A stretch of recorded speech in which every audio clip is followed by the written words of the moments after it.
2 minutes.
September 23rd, whoops. Well, the September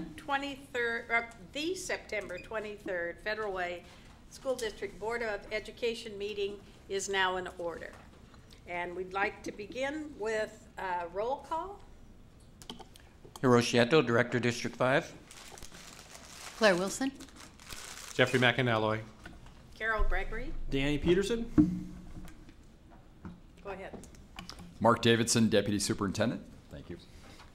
Our superintendent is ill, and so Mark is filling in. So thank you for doing that.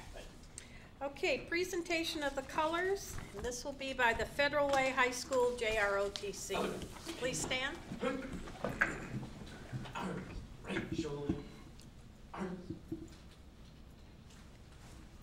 Outward. Hip.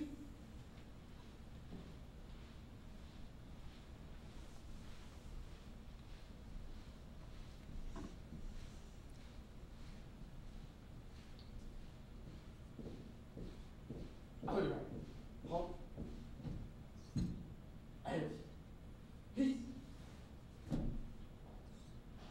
Ready, set. Outward. I pledge allegiance to the flag of the United States of America and to the republic for which it stands, one nation, under God, indivisible, with liberty and justice for all. Outward. And peace. Outward.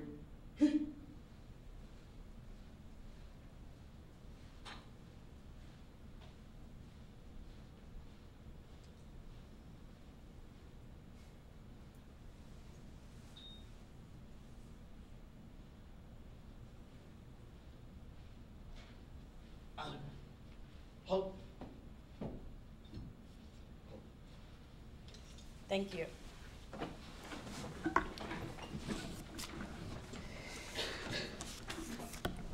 For those of you in the audience, if anyone needs an agenda, they're over on the table. Is there a motion to approve the agenda?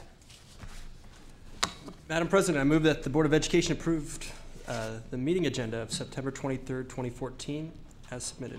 Is there a second? I second. It's been moved and seconded. Discussion?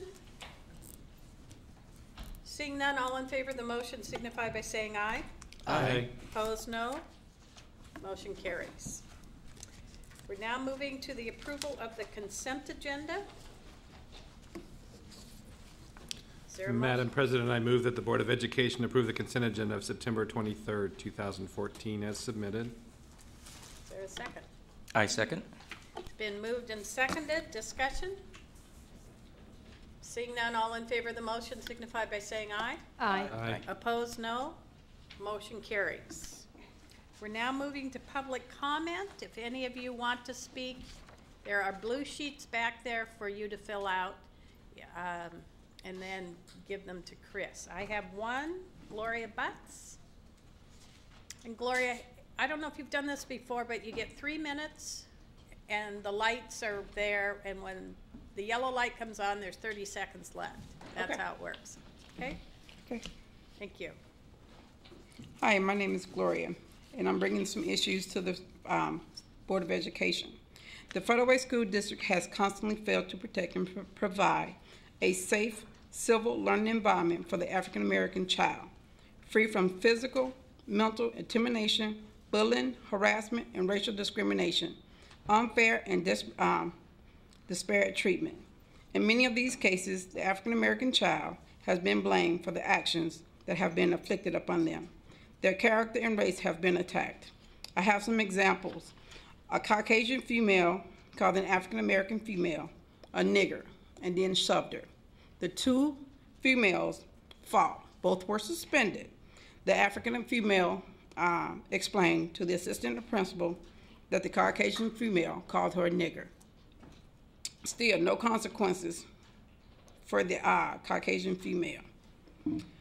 A Caucasian female called the African American female, again, a nigger. The student told the teacher, no suspension, no lunch detention, no in-school suspension, no consequences. Yet still, this district says that all students are treated fair in a safe, civil learning environment. Your uniform policy contradicts that statement. This is one school district with regulations, policies, and rules made up as you go along and only applied to the African American child. An African American boy wears cargo shorts. He is immediately told to go change. On the same day, a Caucasian boy was allowed to wear his cargo pants, and nothing is said. Another one, African American male, a Caucasian male, is allowed to wear his every other 2 days. A non-African American female is allowed to wear black pants, stretch tight. In the handbook, it says no stretch tight material, but yet still, she's allowed to wear them. Many students wear sweaters with no polo under it. No administration sees those things, and they are worn daily. When the African American child is out of uniform, all the administrators sees that. It must be nice to be on the right side of the track in the Federal Way School District, where fairness is always on your side. This district still indicates that all students are treated fairly, equal, and in a civil and safe learning environment. Ask the African American child who have been assaulted by the authority. Decatur High School, an officer threw an African American boy up into the wall. He was sent to a different school. Federal Way High School, a teacher headbutt and shoved an African American male. Sacagawea, an African American student, was grabbed and shoved by a Caucasian teacher. None was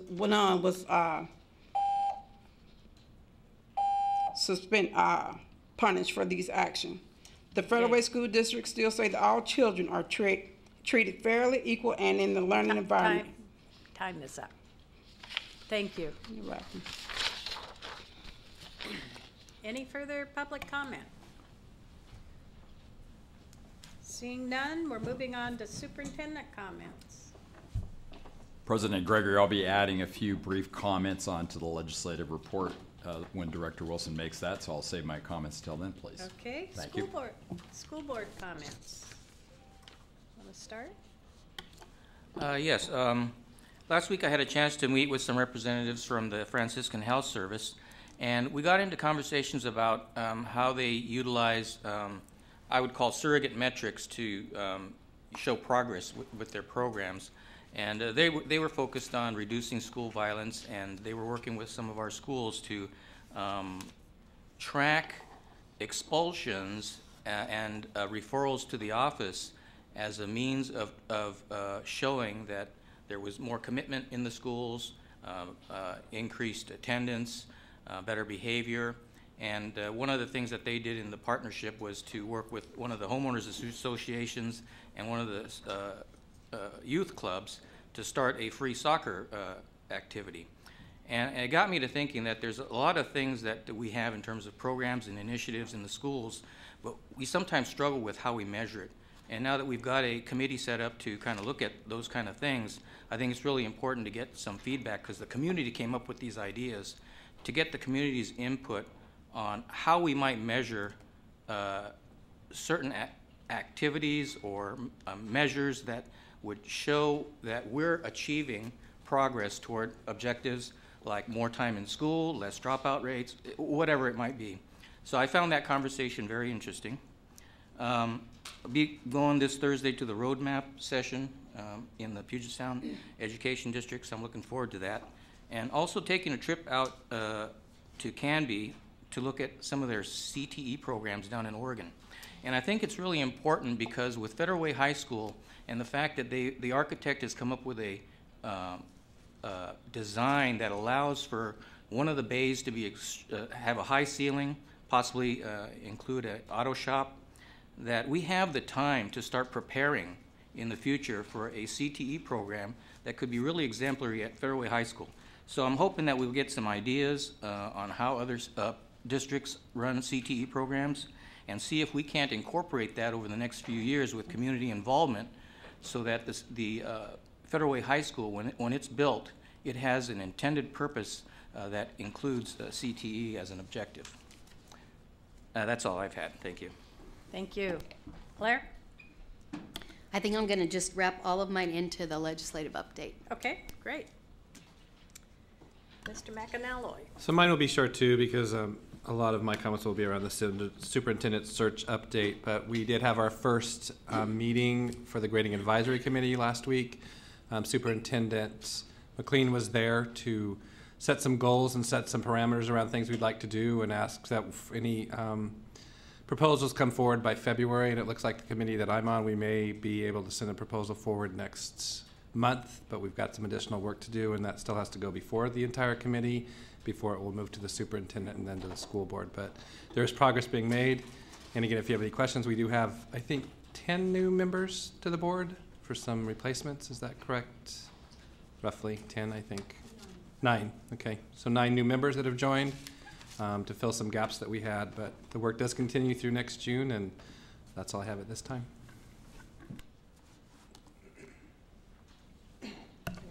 Yeah, absolutely. Last week I had the opportunity to stop by our 4 comprehensive high schools, so I made the trek over to TJ and Principal Chacon over there and saw the brand new gardens they have going on there. There's 2 benches there that are dedicated to the former principal, Liz Drake, and it was fantastic. Some of the kids were there going, man, is it okay if I pick some of the vegetables and eat it? And she's like, yeah, go for it. And just a really cool thing on that campus, you know, and it was just great being there, just hearing how things are going. And it's one of those things where it's off to a great start over at TJ. And so it was just good to hear just some of the great things happening there. Made the trek over to Federal Way High School and got to talk a little bit with real briefly. He was in meetings, our new principal over there, and got to see how now that they're in construction mode, what that's looking like. So I like to call it Lake Leland, that's being built in the back by the stadium. Back there, they're obviously digging that, and with days like today, we're going to start filling it up with water. And just seeing too, just how are they trying to navigate right now all that, the parking and drop off and that. And I'm sure, I haven't been there in the morning or in the afternoons when that's happening, but I'm sure it's a challenge right now. And I just commend just parents and students, everyone that's just being patient with that process right now. And I know, and I'm sure that we're basically paying attention to that and modifying it as we continue if there's little things that need to happen. But and they also had the first portables beginning to be constructed, so that was cool too to see the new portable classrooms that are going to be put there. So in the back. Also went and stopped and saw Principal Brower over at Decatur, and one of the things they have going on this year that they've changed is in the past they had multiple lunches. Now they just have 2 lunches. And one of the things they've done just to kind of help students keep busy, they found out that, high school students kind of like a little bit of recess too. And so one of the things they've added for their lunchtime is intramural sports. And so they have different themes, different part of the weeks, and students are taking advantage of it, having a great time out there. When I was there, they were out there playing soccer out in the football field. And just a really cool thing. They said it's kind of curbed some of the other possible, not major, but just minor misbehavings. It kind of just keeps people busy and doing something good and positive and getting some fresh air. So that was a great thing. And then finally stopped by and saw Principal Hall over at Todd Beamer, and that school is packed yet once again this year. They are busting at the seams. That senior class is 100 more than it was last year, so they're over 500 plus right now. And that's going to be exciting for graduation time, just to see a full house with that. But obviously Todd Beamer is just busting at the seams yet again, and they're doing a great job over there as well, and just hearing the good stuff there. So yeah, it was just a real positive thing, and I'm really happy about that.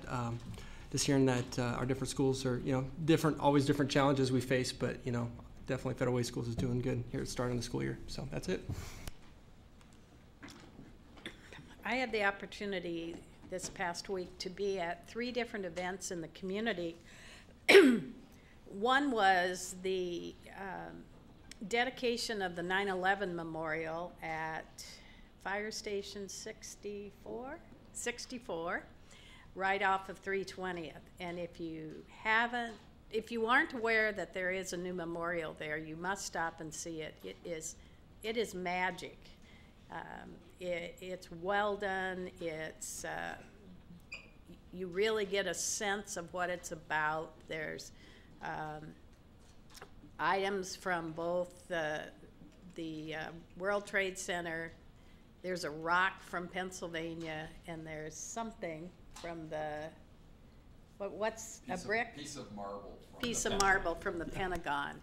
And it was a great opportunity to see the community again in action. There were a lot of leaders. There were a lot of people who had read it in the paper. The firefighters were there in abundance, and it was just a really good opportunity to bring the community together one more time around something that's very important. And I had the opportunity to tell several several of the community members that we had a firefighter on our board, and that there were others that should think about joining, so that was fun. I also spoke at Advancing Leadership. Both Sally McLean and I did, and this is the opportunity in this district to really spend a year learning about the community and learning how to be a leader in the community and meeting people and networking. And it's always a great opportunity to speak to those new people that are coming through the program, and also to hear their perspectives, which I thought were fascinating, on what we're doing, how we're doing, and what they want to do as leaders in their community. And then finally, I attended the Good Eggs Breakfast, which King County Councilperson Peter von Reichbauer brings together leaders, particularly elected officials, in different communities, the 3 communities he represents: Auburn, Kent, Algona, Pacific, and Federal Way. And it's always interesting to hear what others are doing and how that relates to us. And so that's a valuable activity that goes on once a month in this community. Unfortunately, it's at 7 a.m., but that's what happens. So with that, that's the board comments. Let's go to the legislative update, and I know that this is Claire and Mark? Yeah. Great.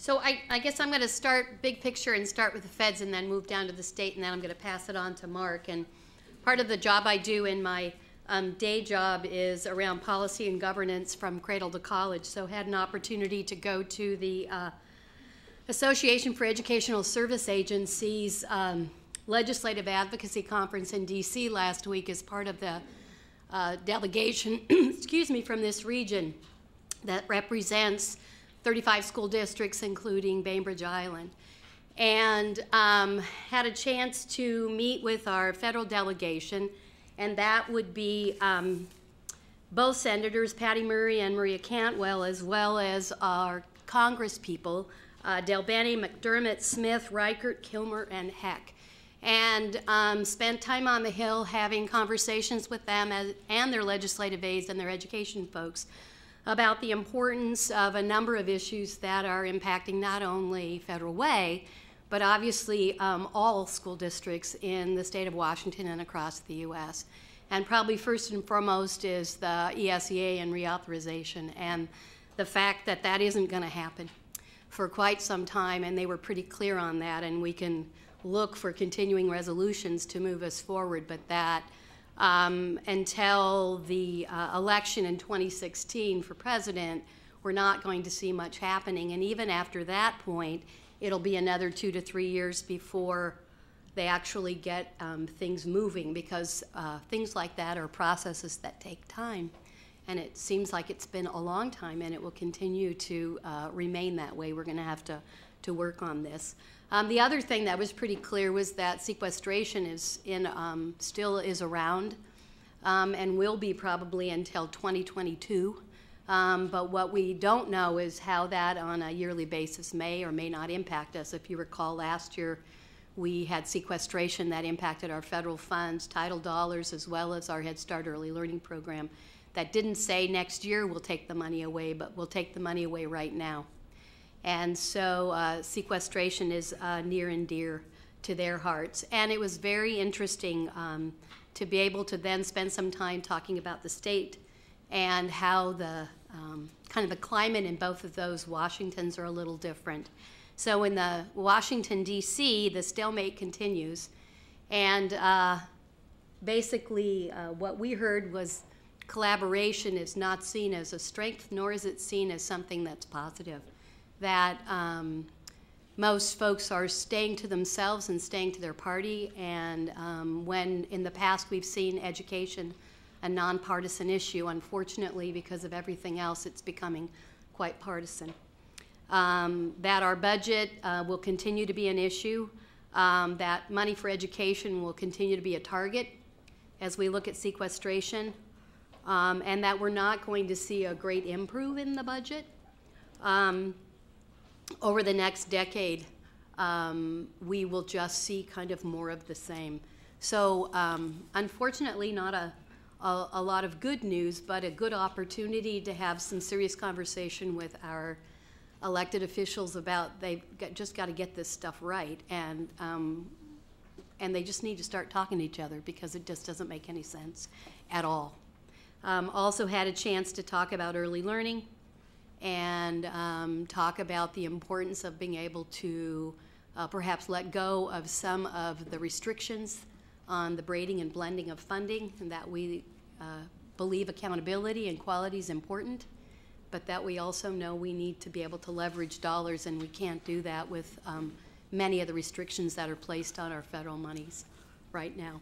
So, and I guess I would say the other overarching thing was that Syria and the whole conversation of ISIS loomed great. And during the day when we were on the Hill, lawmakers were in and out taking the vote.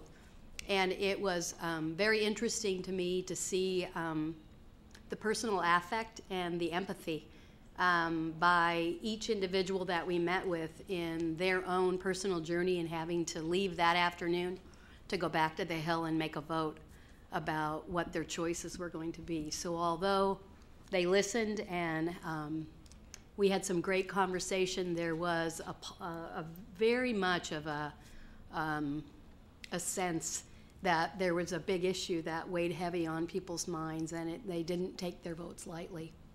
And then I will fly back from DC and jump on a plane and go to Yakima, where I had the chance to represent Federal Way School District at the WASDA Legislative Assembly, and WASDA is our Washington School Directors Association.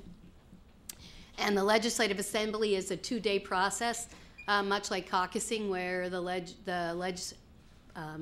representatives from each school board go through a process of sifting and sorting through issues important in education to come up with their priorities for their legislative advocacy for the coming year.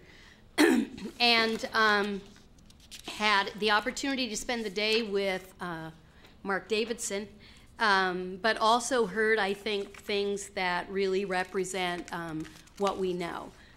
What we know in the state is that we are a collaborative state, and it was a very different message in the state of Washington than in the Washington, D.C., that it was all about coming together and all about collaborating and all about trying to come up with a plan.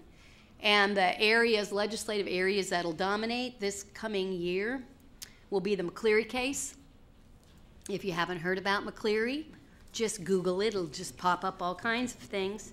And if you're thinking about asking questions to current candidates, 2 things you might ask them is, what will you do about McCleary, and how are you going to ensure state education money improves outcomes for children? 2 good questions about McCleary. Other things are the ESEA waiver. Again, it's the idea of the language around our teacher-principal evaluation. There's a word that's can versus must, which is what cost us to have to ask for a waiver. And so it's an issue, and reauthorization is important. Assessment was another conversation, specifically related to Smarter Balance assessment, and related to the idea of testing and how it is with Smarter Balance assessments, new testing systems, and all the new. How is it that we can support teachers and school staff in doing what they need to do and learning what they need to do before we consider them high stakes? And how is it that we give people what they need and support people, at least that's how I take it, to create the landscape we'd like them to. You can't expect someone to do that without support and without resources to create that happening. And then the other thing I think that was really important is the conversation around that there's not a lot happening and not a lot of education reform going on, which is a message we often hear.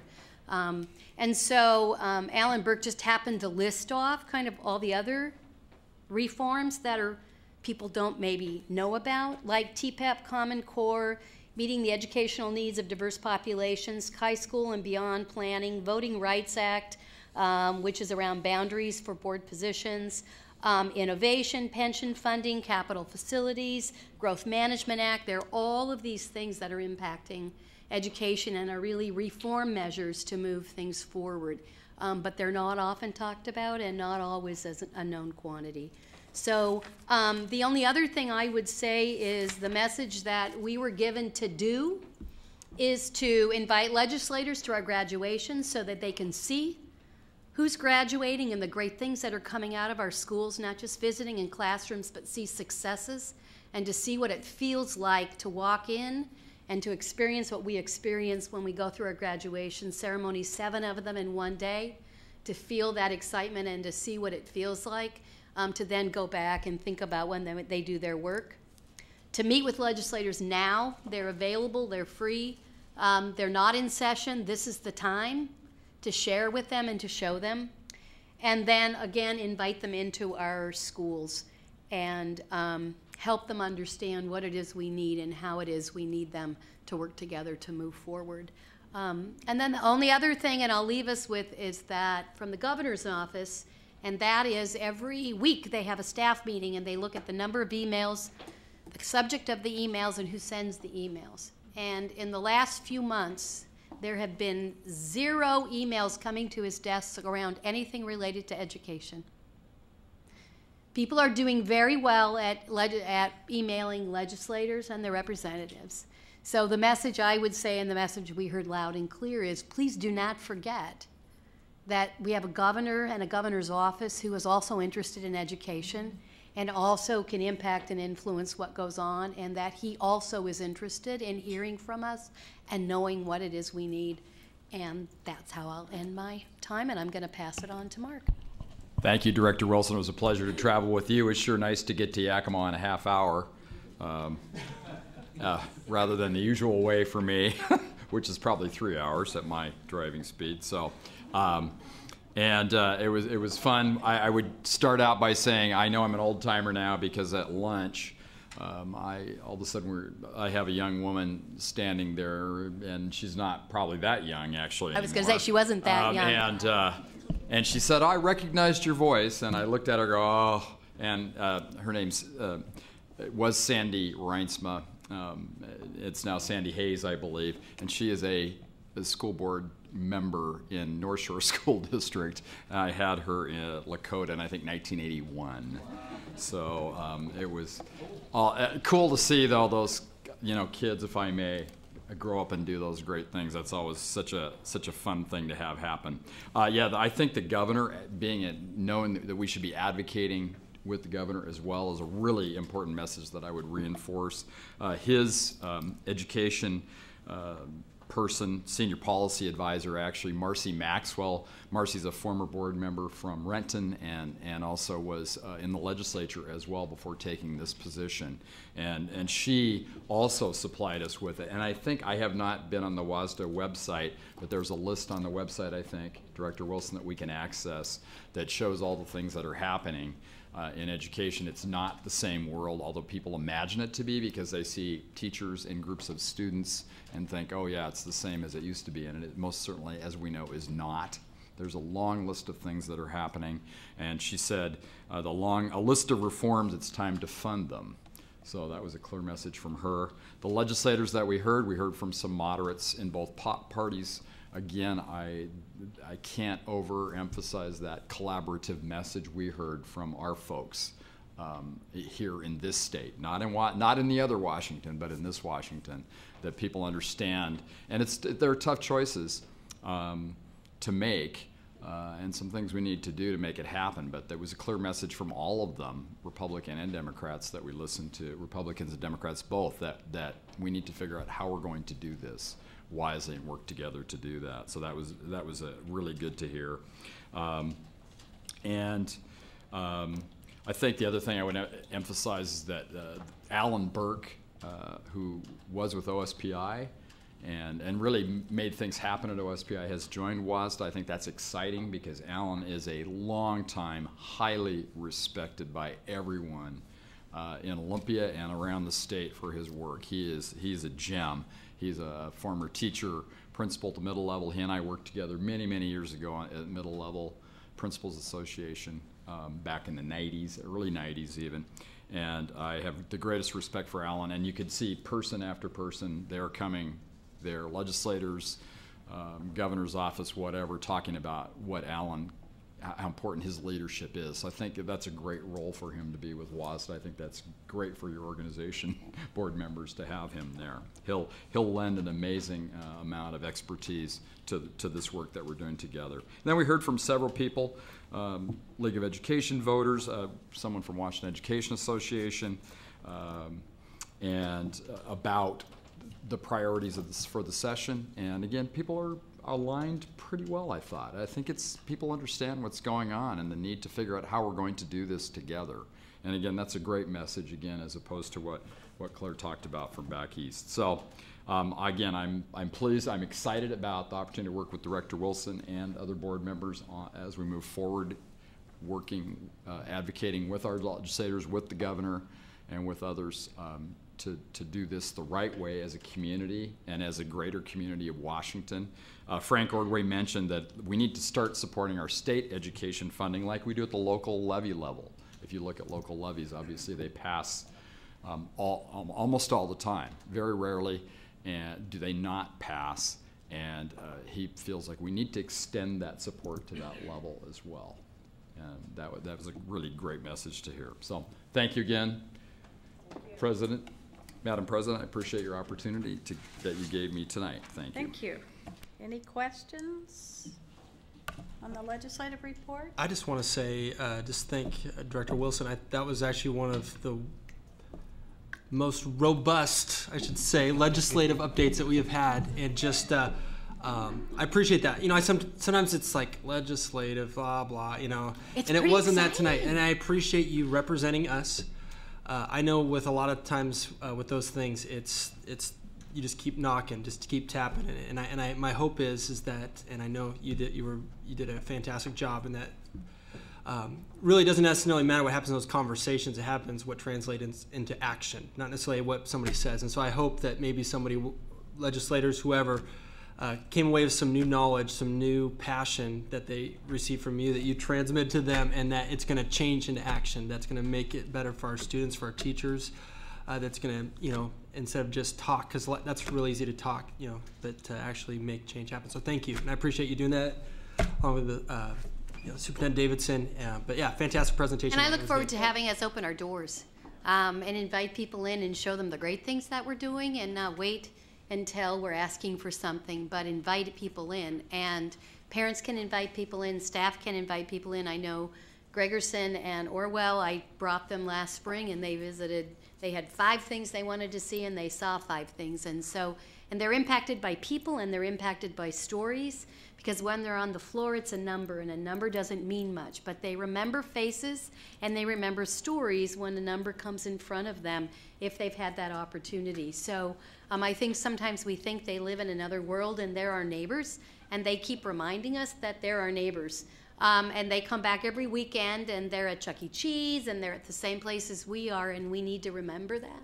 And parents also need to know we put folks in office. You put us in office, we put them in office, and so we need to have that kind of a relationship. So I know Mark and I talked a lot about what's the next step for us, and what could we do as a district to help engage our elected officials in a conversation around education, and would hope that that would maybe be of interest to others as well, to continue to talk about what it means for Federal Way, because we can do for us, but we can't do without considering what's happening in the state and what's happening in the national scene, because it impacts us unlike any other system. So look forward to the work.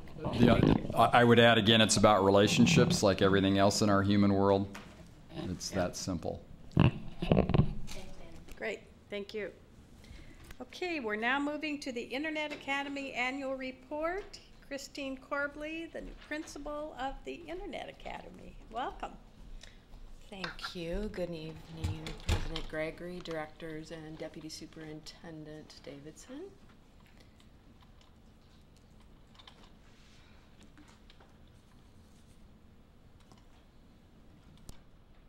So I'm here tonight to present some information to you about Internet Academy from last year, which is part of the requirement from the state based on the Alternative Learning Experience rules in WAC 392.121.182. So there are 4 components that we need to be presenting to you annually, which is the documentation of our alternative learning experience headcounts, the identification of the ratio of instructional staff to full-time equivalent students, and a description of how this program supports the district's overall goals, and a result of any self-evaluations that we have done at IA. So with that in mind, you can see that these are our monthly FTE counts and head counts for the year. And as we have a rolling enrollment, things sort of change as the fall goes, and then it sort of stabilizes a tad bit for the rest of the year. So one of the things when we're staffing IA is we try to staff based on our local bargaining agreement at 1 teacher to 30 full-time students. This means during a day our full-time FTE teachers have 150 students that they are dealing with. However, there's some fluctuation in that, given some teachers might have 60 students, and I have a teacher right now with 230 students is overloaded, and so we'll be making some shifts, but that's sort of how it works in the online environment. One of the things for you to know is last year we had 11.4 FTE, full-time FTE staff. About 1.5 of that was used at the elementary level to support a variety of students, K through 6. It also supports 4 or 5 GATE students in mathematics in a variety of our elementary schools. We have about a 2.0 FTE at the middle school level that supports 7 and 8, and about a 0.8 for our deans. And the rest of that is then high school staff. We also have about, this year it's 17, it was about 12 part-time staff who handle a variety. They often teach in our school district or in other places, and then have a load of 25 to 50 students that they are actually teaching as part of our staff as well. That partially allows us to have a large set of offerings for our students, so there's a lot of electives and choices that our students can actually take. So some of our overall goals and objectives at IA is that we have several options for our K-12 students, and so that they have the same breadth of options within the online environment as they do in a brick and mortar school. IA provides a lot of flexibility for students and our families in our school district, and another choice option for kids who maybe are not being as successful in our brick and mortar environments. We also offer credit recovery courses for our students, and so we have students taking credit recovery at their school, but through IA. It allows for an extended day for kids to do class when they need to do class. So we have kids who are parents or are having to work full-time who are part of IA, and it allows them to stay in school and actually graduate. And IA is offered during the summer, so kids continue their education can continue their education during the summer, or possibly obtain additional credits if they are in one of our regular high schools. So what types of self-evaluations do we do? Our teachers have end-of-course surveys for every single course that they teach. We look at completion data, how many of our kids actually complete the courses that they registered for. And within our systems, teachers can do an analysis of every assessment item so they can make decisions about how we need to reframe our courses or how we need to meet our students' needs individually, which is one of the things that our teachers are really proud of, is they actually work really hard to individualize and meet the needs of kids one-on-one and are in contact with them on a regular basis. Some of our overall program goals is to increase that course completion, and we do some end-of-year parent surveys as well in order to see how satisfied parents are with the courses their students have taken. So one of the things within the the alternative learning environment is that our teachers every month need to assess whether each student is making academic progress within the online environment. They are rated on satisfactory and unsatisfactory, and every student who's not satisfactory meeting their requirements has to have an intervention plan, and each teacher for each course develops an intervention plan for that student that's sent to the student and the parent. And then we monitor that to make sure that they're either making progress or changing the interventions if we need to. Teachers have weekly communications at minimum with their students. Some of that is asynchronized. Some of that is actually synchronized, where they're all coming into a class together. Some of it is the emails and the phone conversations, or students getting online with a teacher to communicate and ask questions and the teacher respond. Thank you for letting me present to you. Are there any questions? Could I ask you to, for those who may be watching this who really don't know what Internet Academy is, can you describe what it is and how people enter Internet Academy if they're interested? So Internet Academy, it was the first completely online school.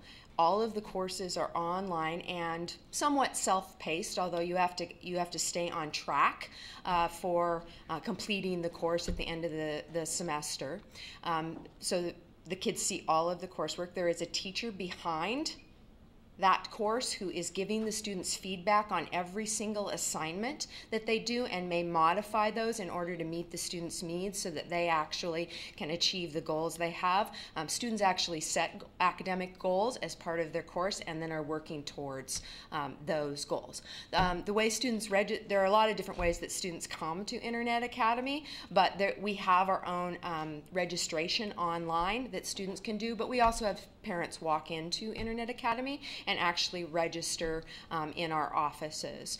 So sometimes they're referred to us by other schools. Sometimes they may have been homeschool students, parents who decided they wanted their students don't want them in the brick and mortar school, but the online environment is fine because they can help monitor and help their students. Some of our students are kids who, for whatever circumstances, can't be in a brick and mortar school. They maybe have to work during the day and the online environment, but they really can take any of the same courses, including AP courses, that they can take pretty much in a brick and mortar school. It's just done through the computer with a teacher behind it giving them feedback on a regular basis. Thank you.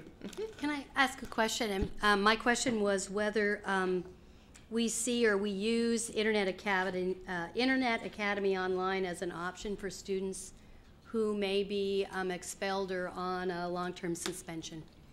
Yes, Internet Academy has been sort of the reentry plan for some students, or students who are not allowed to be physically in the environment of other students may attend Internet Academy.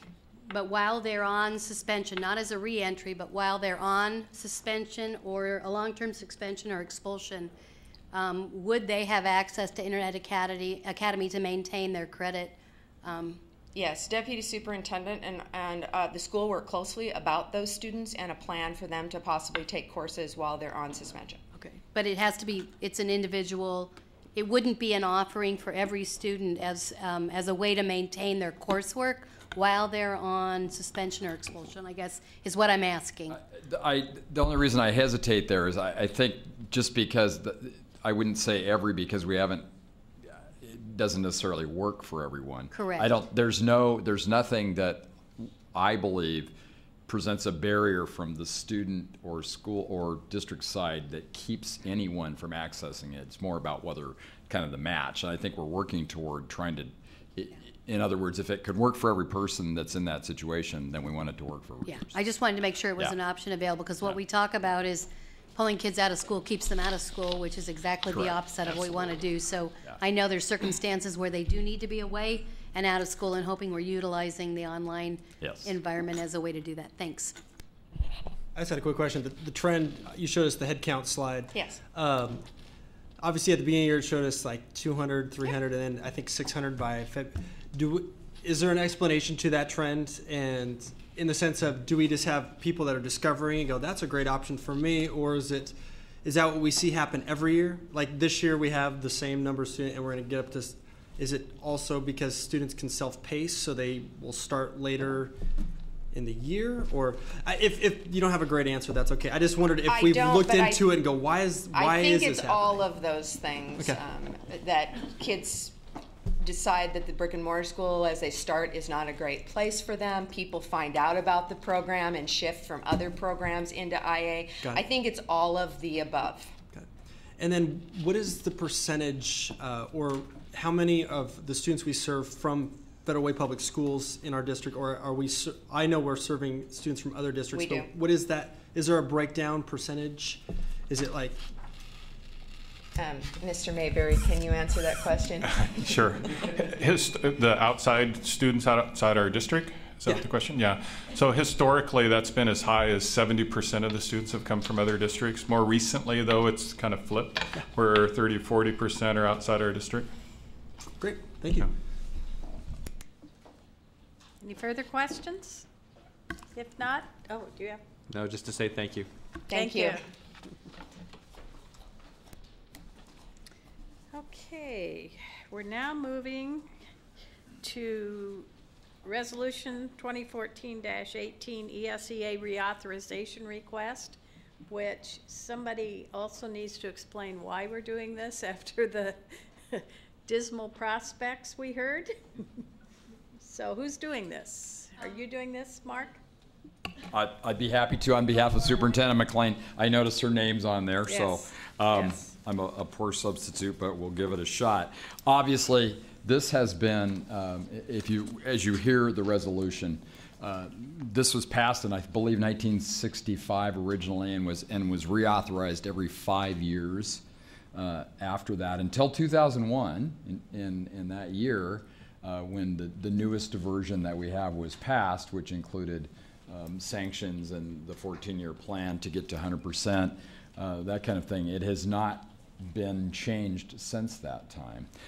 And while I will certainly, we heard this again at the conference, I've heard a number of times, it most certainly exposed the problem we have in public education about serving all kids. There's no doubt about that. I want to emphasize that and say we recognize that, looking at the various groups, subgroups that were included. It was very clear, and that was a fantastic eye-opener. We needed that slap in the face, if you will, to really say to folks that we have not met kids' needs here. However, it based upon state testing, which has been problematic because the tests are virtually different in every state. They vary in rigor and all of the other variations that you can have in testing. It's just not an equal playing field by any means. So they're comparing states, districts that are not comparable because you don't have the same test. It's also based upon, it's not a cohort group, it's based upon a year-to-year comparison, which is problematic. Our state test bluntly has changed, I don't know how many times. Yeah, at least 3 times, and it just gets changed over and over and over. And again, I go back to the original issue when I've been through this, was at the forefront of it, just in terms of being in this business. And I think the original process of developing the test through hundreds and maybe thousands of stakeholders had. I understood why it was done that way, but then it got changed over and over. It really has no tie to any other testing, and gradually we're moving into a new testing environment. It's time now for Congress to step up and reauthorize this in a way that's appropriate for helping us get all kids to the graduation day. That's really what it's about. Director And Wilson. I think the request came from WASDA, our state association, that also came from NSBA. So many school districts in our state, as well as across the nation, have sent resolutions just like this and approved resolutions to go. Do you want to move the resolution and then discuss it? Do you want to go ahead? Yeah, what I'd love to do, yeah, I would. Yeah, okay, go ahead. Okay, so I'd like to make a motion to have the Federal Way School Board approve Resolution 2014-18 around reauthorization of ESEA. Is there a second? I'll second. Moved and seconded. Go ahead. Do you want to, I don't know if you want to read it or if you want to. If I could just say something real quick, this document, I know this isn't something that we just necessarily came up with. No. This is something that WASA has been pushing. As of September 4th, I know there was over 100 local school districts that had passed this. There's 4 educational service districts that had, and I'm assuming by now many, many more. So we're probably late to the game in improving this, but rightly so. And so I think this is a great, obviously, like we talked about tonight, it's that united front of basically saying this is what we agree that this is, you need to listen. This is something that's very important to change. So, just to make sure everybody understands, this really is, we refer to it now as No Child Left Behind. So just to help people understand that. And I think what came out this year, that for everything that's under Puget Sound ESD, that all schools in the area are now failing schools. So obviously something is broken. No school has met 100% by 2015 that was established in 2001, and I think we need to raise our voices up, because when you come and you work as hard as the schools are working and the building administrators and the teachers are working to make our children successful, and then you get told you're a failing school, it really does hurt the camaraderie and the feelings. And so I think we need to start looking at it, and we need to send a message to Congress that this is broken and we need to bring something forward to do it. So I totally support it as well. Director McAnalloy, if I may add, actually it's every school in the state. It is every Basically. school. But I mean, it's... Thank you. Yeah, I wanted just it is every yeah, school. yeah. You're right. All 295 districts, all school, everything. we're not at 100%. Yes. Except a few that only have 3 students in it that just happen to fit, right? Yeah. So. Okay, it's been moved, and was there a second? I seconded it. Okay, that's right, I'm sorry. Any further discussion? I would just like to recommend, based on what we heard about the governor not hearing, that we send this to him, that tell him we pass this. If you'd be open to do that, Director Wilson, possibly, if we pass it. To send Governor Inslee? To Governor Sure. Inslee, let him know that we passed this. I'll send it also to WASDA and let them know as well. Sure, thank you. You're welcome. Seeing no further discussion, all in favor of the motion signify by saying aye. Aye. Aye. Opposed, no. Motion carries.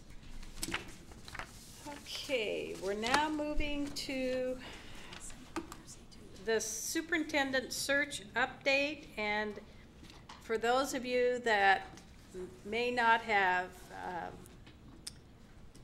connected with last month's meeting, or last week? I don't know when we met. 2 weeks 2 ago weeks tonight. ago, I guess. Seems like we're meeting all the time. We'll get to that soon, too. we have established 3 board committees, and this is one of the board committees to begin to put the process in place for a superintendent search, to recommend to the board what the process should be. So Mr. McAnalloy and Mr. Eto. So the committee has met twice and had several email exchanges, and we discussed direction and what we should do first, and we came to some conclusion that probably what we need to do is get approval from the board for us to begin the RFP for the consulting firm. And one thing I brought forward is the Citizens Committee. I feel is an important factor, and so that is the second piece tonight that I would like to ask the board's approval for us to start those concurrently together, and not, we can start the process of gathering the Citizens Committee, but not to do any work until the firm is in place, as long as we all approve that. And we went over at the work study a temporary schedule, which we will again go over in a couple of weeks and add some more affirmative actions around those. But that's what comes out of the recommendation from the committee at this time. So you want to move Did that? you have a conversation about the makeup of the committee?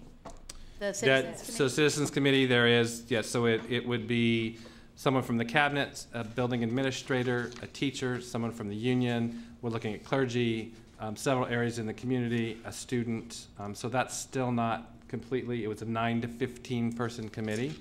So that's not set at this point about how many, but just to begin to look at the work and make sure that we touch all aspects of that. There have been a couple people that have come forward and shown interest out of the community that they would be interested in serving as well. So we didn't go further in deciding what or how much until the board has approved that they want to move in that direction.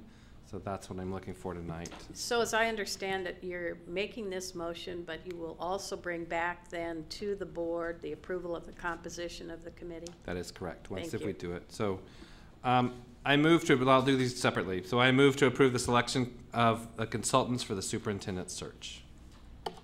And I second. Been moved and seconded. Discussion? So talk a little more. You move to? So to move forward with sitting out an RFP for the superintendent search. So this was what we discussed at the work study. Okay. Kind of timeframes about it. If it's approved tonight, then we will gather that information and begin the work for the RFP, which has already been verbiage around that. And if there's something more we need to give, you'll be good. And then do we have search firms that how does the RFP go out, or how do we, I'm not familiar with the process, I guess, So Chuck Christensen and Diane Turner are both involved in the committee as well, and they have some direction on where we will go and how that will go and who will go out for where we'll send that nationally for the search firms. We did add an additional clause in it that we are concurrently looking, again, the board hasn't approved this, but someone that might have the ability to do a strategic plan as a dovetail after this as well. Again, just so we look at that as an overall kind of 2 or 3 year process in this. It may or may not come to fruition. We may have to do things separately, but that's been something that's been thrown around, is looking at a strategic plan. So we just thought it would be good to put that out there and search firms to discuss that as well. Further discussion? This is not a slander or a ill will towards any of the committee or anything on the board, but I just wanted to say I will be voting no on this because from what we discussed the last board meeting, like I said, this is not bad on anybody, but the purpose of this committee was not to take the superintendent search and make it happen. Their role was to basically bring recommendations to the board, and the board is going to be enacting a search firm. It's not this committee is doing and so that's where I'm in confusion tonight, because it's not the board is telling this committee now to go pick a search firm for us and make it happen.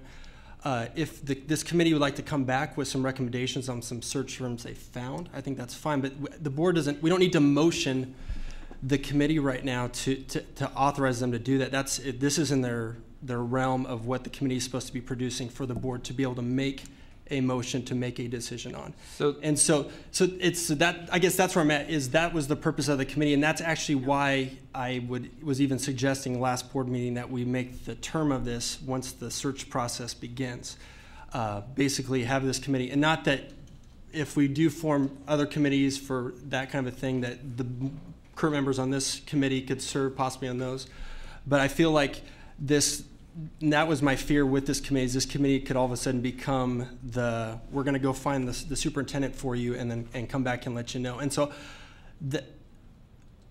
that's all I'm saying is I feel like we're starting to get into that gray area, and I just don't want to get there. I want to give this committee the ability to do the work, some work there to bring recommendations to us.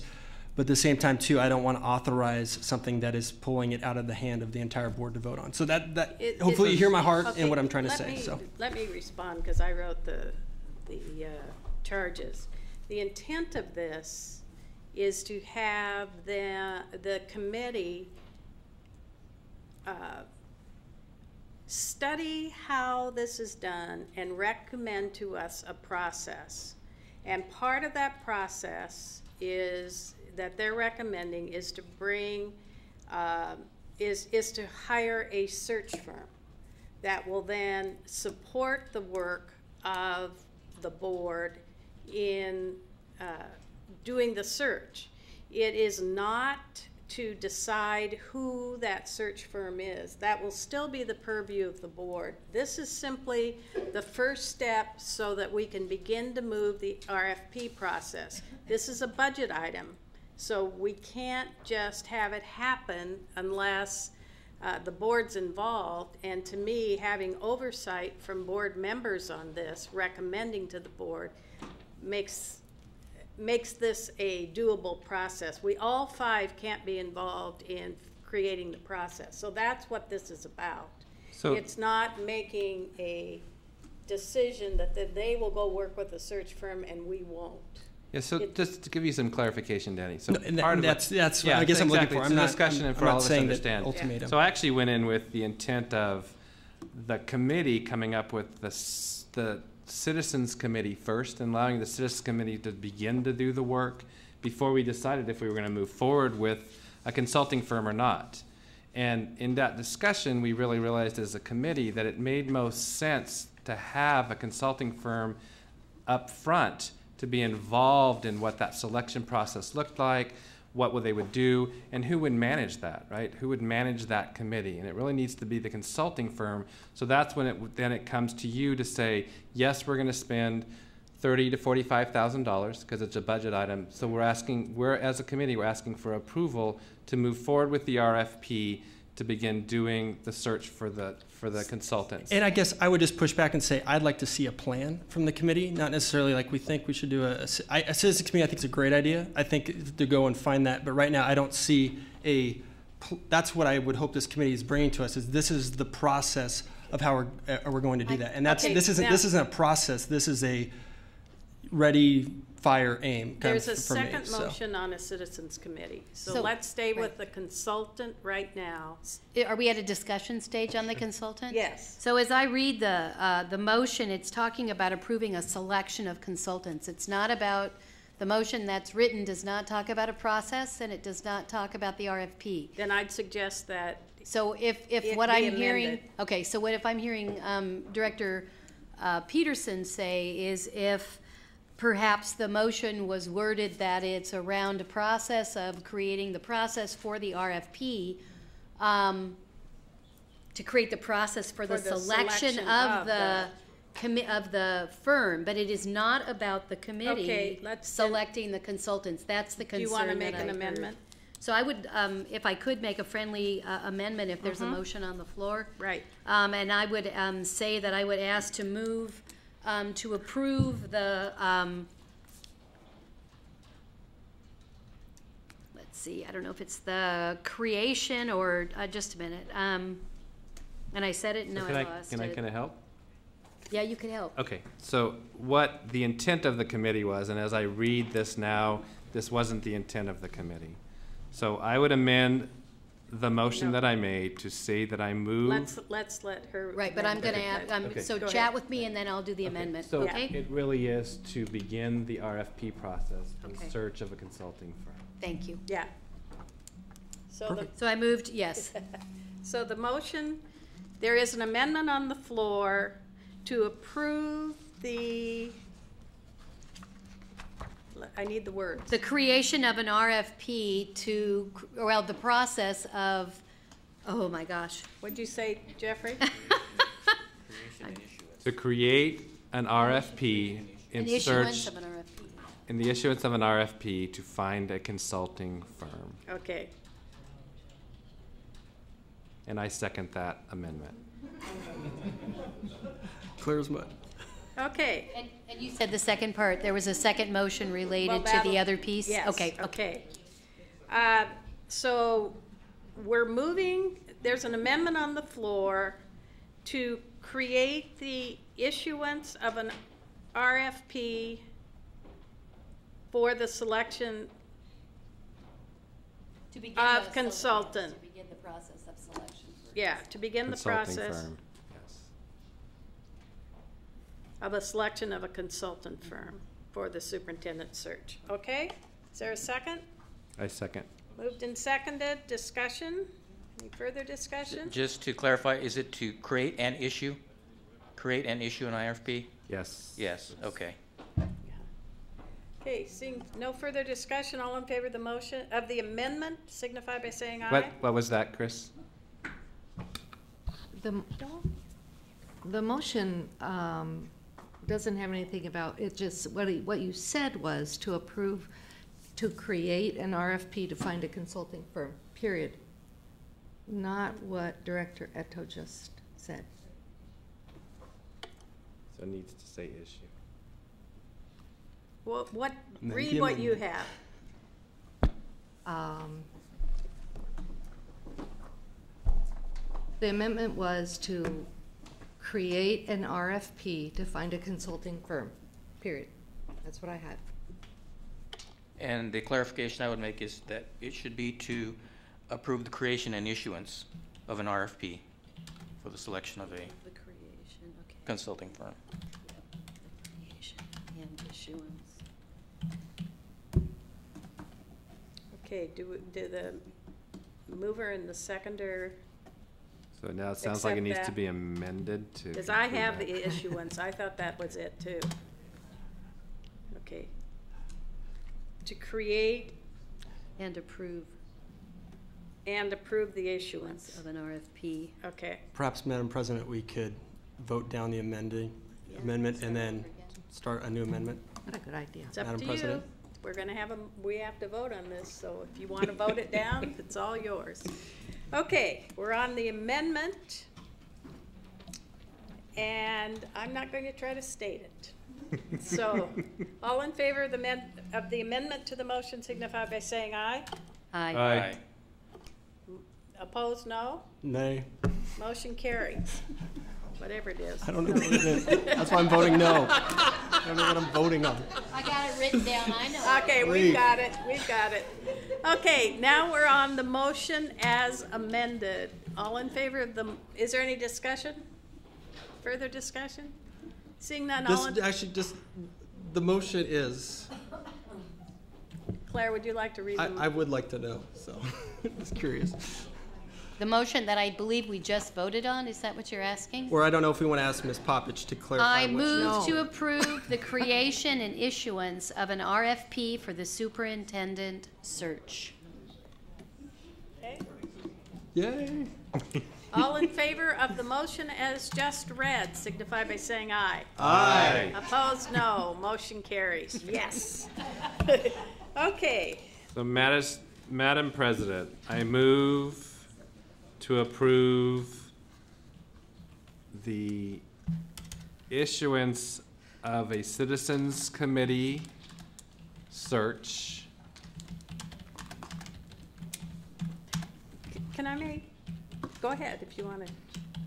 I just have a friendly suggestion. Suggest a way, I'm not done, I haven't finished. What's your suggestion? My suggestion is that you come back with a plan that includes what the categories are you want on it, how many members, and that we actually pass that plan. That will speed up the process, frankly. So we want to wait another 2 weeks before we do that. Come with a plan. Well, so what I'm confused about is we had a work study to discuss this, and I thought we discussed this plan last week to make sure we were all clear. And I would hope that out of a work study, that if we have questions as directors, that you come to the committee and ask Well, those questions before we get to this we point of need- asking. So 'Cause I that guess did I don't come have any forward- written documentation, and I was not at the work study, but And it was written handed- documentation. yeah, it was handed out last week. A timeline? Sure. The timeline was handed out, the timeline was emailed. It's been emailed to the board and given to prior to the work study. So I'm a bit confused about I why don't believe that we have anything, that there haven't is. seen anything. We haven't seen a motion that lays out there were some suggestions of what those entities would be, but there was nothing specific. And I think there was nothing specific as to how many. You said 9 to 15. I think you need a specific recommendation to us in order to move forward on that. I think that's really we don't want to be, trying to second guess what that is.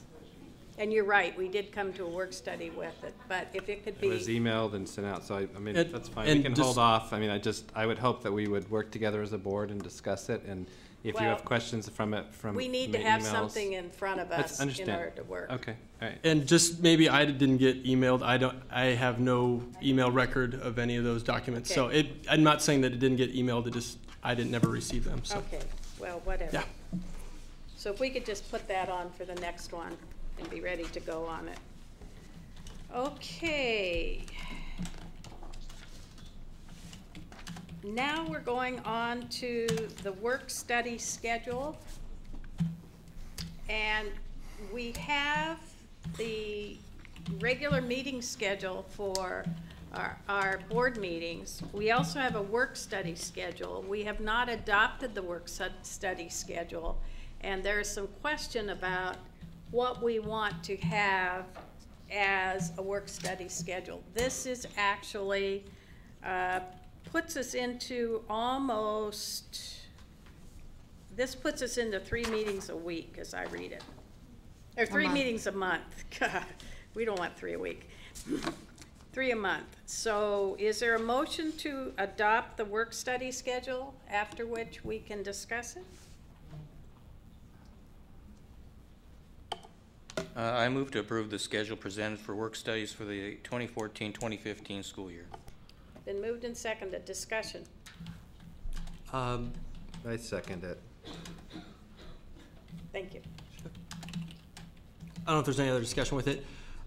For me, I guess I sent this an email to President Gregory just with my concern with it.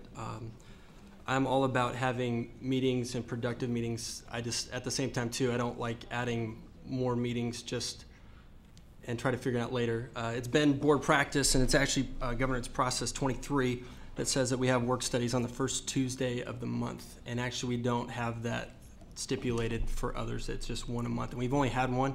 I haven't seen the need right now to continue to add 2 to a month. And like next month, according to this work study schedule, we would have one on the 7th, one on the 21st, a board meeting on the 14th and 20th. So I should be meeting every week.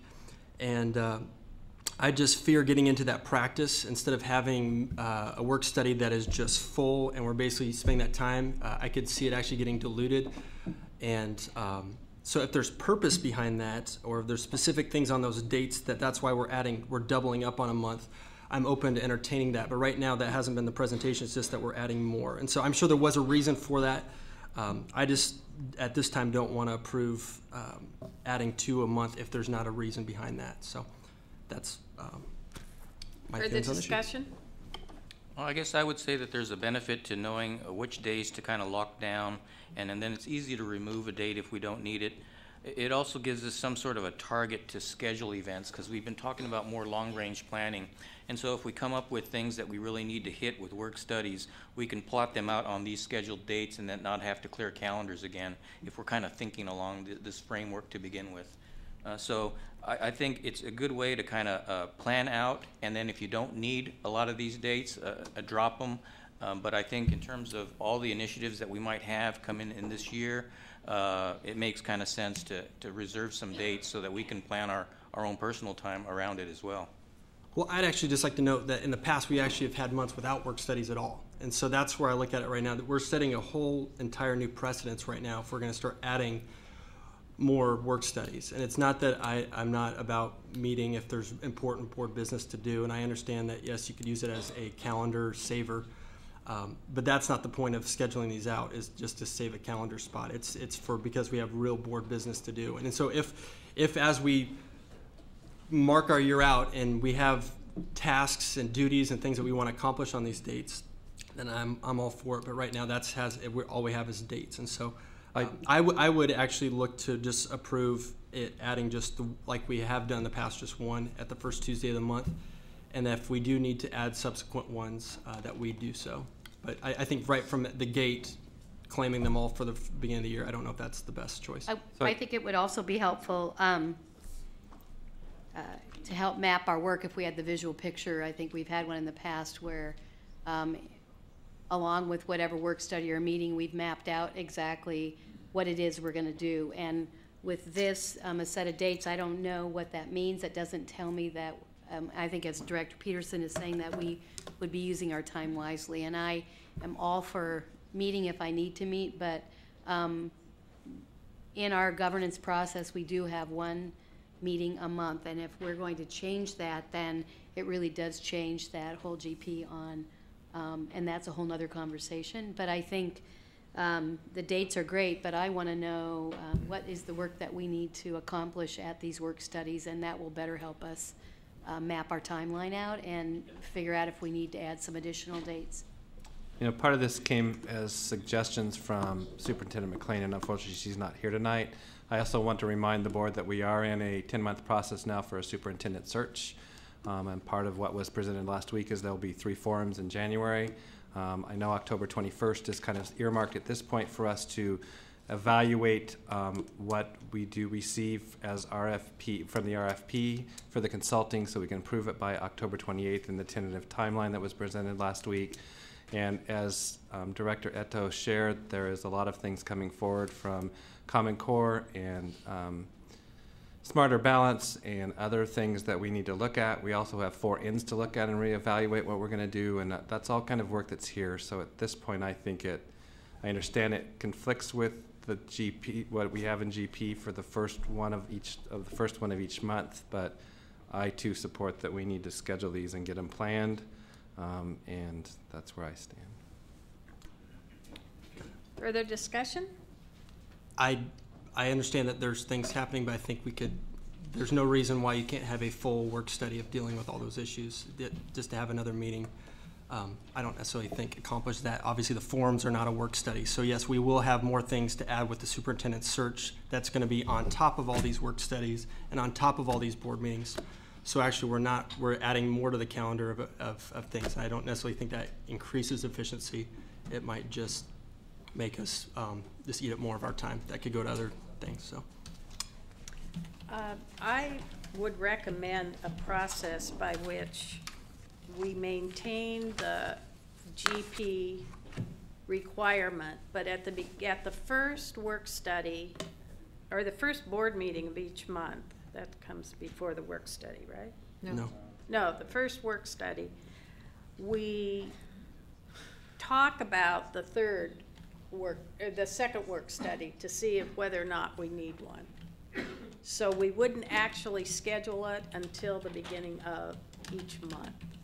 That would give us time to get it on the schedule, but also give us time to decide what the purpose was.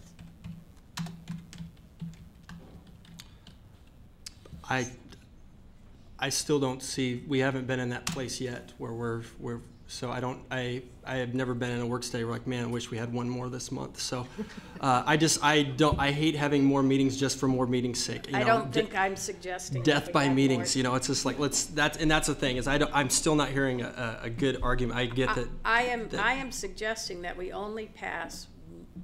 We don't pass this. We pass what's in the GPs, but at the beginning of each month, if we feel we're going to need a second work study, we bring it to the board for discussion. I think that's a fantastic idea. That's what I said. No, I didn't hear that. That's okay. Because I know, for instance, October 21st, we have evidently scheduled 2 things on because that's also the date that we set for the retreat, second part of the retreat, so we'll have to figure that out. Anyway, so the motion before us is to adopt this work study schedule. All in favor of the motion signify by saying aye. Aye. Aye. Opposed, no? Nay. No. Motion fails.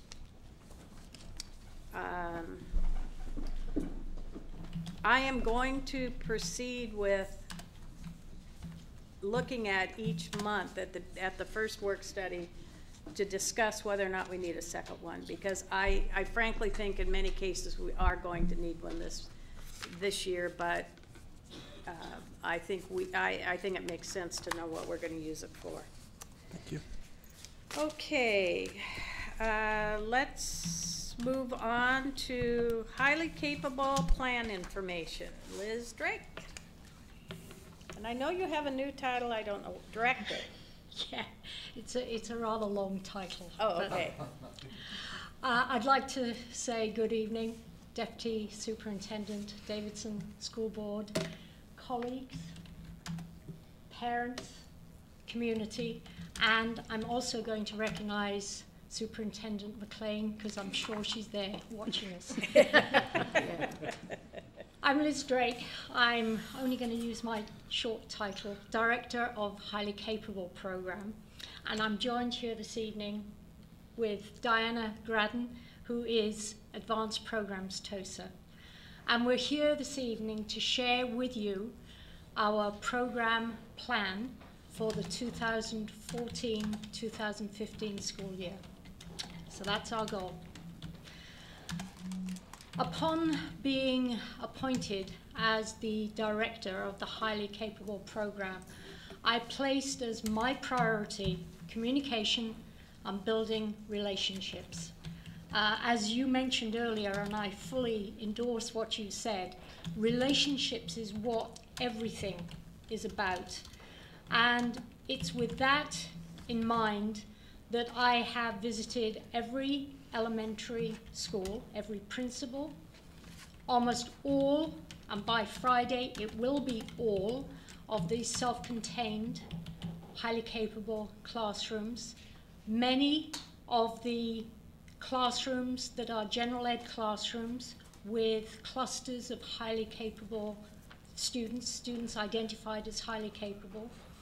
I visited every one of the comprehensive school principals in my new role, and many of the middle schools. It's during these visits that I have observed, along with Diana, we've been a double act here, we have observed many of the strategies and skills that are critical to the success of our highly capable students, compacting the curriculum, providing alternate activities, enrichment of activities. I personally witnessed students working on independent projects, both in self-contained classrooms and with the clusters. The critical thinking that is so important to our highly capable students, meeting the possibility of being successful. So and this is one of the photographs. My whole wall is filled with photographs that we have taken. I so miss being in a school. And when you look at these pictures, you can see for yourselves the sort of complexity, the sort of diversity that we have in our highly capable program. Also, in my conversations with principals, K-12 principals, just discussing the unique qualities of each school. The fact that every elementary school is very different, every high school very different, every middle school very different, and each principal is creating models, creating systems to meet their students' needs. So we're looking at a whole range from the K-12 of how do we provide for our students what they need to be successful. So we're looking at cluster groupings, we're looking at academic acceleration, we're looking at the time before and after school. I was actually at one school and there was someone from the Internet Academy there to work with the 4th and 5th grade students. there is such a wealth of what we have going on in our schools, K-12. Just as a bit of historical background, I wanted to just talk briefly about the fact that previous to the legislation that came out a year ago, and I'm very proud of being part of Federal Way, and obviously only very recently being in a high school and first-hand witnessing the advanced programs that exist in our high schools. I'm learning so much about the elementary schools, and I'm learning so much about the wealth of expertise that has built over the last 5, 6, maybe more than that years, where there have been gifted programs, GATE programs in place, where provisions have been ongoing for our highly capable students. We are now obviously making sure that there is consistency, K-12, and that's how I see my role developing. But just the new definition of highly capable students, this is the one I would like to read. Highly capable students are students that perform or show potential for performing at significantly advanced academic levels when compared with others of their age, experience, or environments. And that clarifies, maybe we've always been doing this work, but this clarifies the goal and the direction. Other new language that I think is very important. For highly capable students, access to accelerated learning and enhanced instruction is access to a basic education. It's what they need. It's what our highly capable students need to be successful. It's not an add-on. It's not an extra. It's what our highly capable students need. And I think that's what drives me. And we are now looking at providing assessment from kindergarten through to 12th grade. And obviously there's a lot of detail and we haven't got time for all the detail, but if you have any questions, I'd now like to pass over to Diana. So our overall plan for serving our HCP students in our K-12 is to identify students through assessments and nominations, and to have each elementary school and secondary school provide a variety of opportunities to serve those HCP students. Our specific plan for this year is that January through March of 2015 we'll open up the nomination for teachers, parents, and community members to nominate students that they feel are HCP qualified.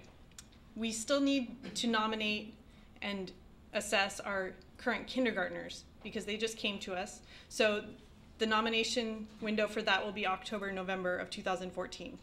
The assessment screeners that are given to all students in the spring will be used as the basic assessment for HCP. That'll be the January assessment for kindergartners this year. The district team will then give additional assessments as needed if we need additional information to guide our decisions about students. The selection process will be conducted by the district HCP team, looking at their assessment scores and their nomination information, and we'll be considering ethnicity, economics, ELL, SPED, and gender differences, all protected classes as outlined in the law.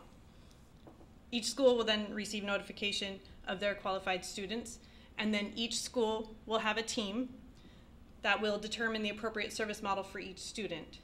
All HCP students will then be served either through self-contained cluster or general ed models, and the schools will then communicate to the students and their parents what services they'll be provided and obtain parent permission.